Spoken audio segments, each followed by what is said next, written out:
शाळेसाठी विद्यार्थ्यांचा जीव मुठीत घेऊन प्रवास आहे। साताऱ्याच्या परळीमधील जगमीन गावातील वास्तव समोर आलं। लाईटच्या खांबावरून विद्यार्थ्यांना रस्ता पार करण्याची वेळ आलेली आहे। सातारा तालुक्यातील परळी विभागातील जगमीन हे दुर्गम गाव आहे। या गावाची लोकसंख्या जवळपास 300च्या आसपास आहे। या गावातील विद्यार्थ्यांना शाळेमध्ये जाण्यासाठी जीव मुठीत घेऊन प्रवास करावा लागतो।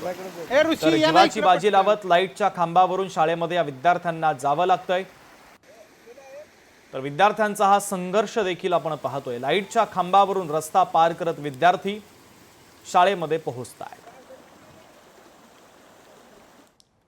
स्थानिक प्रशासनाकडे आम्ही वारंवार या गोष्टीचा पाठपुरावा केला, आम्हाला अद्याप यश आलेलं नाही। स्वतः आमदार साहेबांनी शिवेंद्रबाबांनी स्वतः या गोष्टीवरती 8 ते 10 वेळा म्हणजे अधिकाऱ्यांना निर्देश दिले की बाबा जाऊन स्वतः पाणी करून या आणि हा पूल बसला पाहिजे। अधिकाऱ्यांनी देखील या गोष्टीकडे दुर्लक्ष केलं आणि त्याच्यामुळं अजून हे झालेलं नाही। पण निश्चित आता बाबा स्वतः आता मी परत बाबा मंत्री झाल्यानंतर आम्ही बाबांना भेटलो। बाबांनी नियोजन विभागाला पत्रव्यवहार केला आहे की बाबा इथं पुलाची गरज आहे, पूल झाला पाहिजे। पण आता आम्हाला नक्कीच अपेक्षा आहे की पूल होईल। लोकशाही मराठी ऐका, पहा, जागरूक रहा।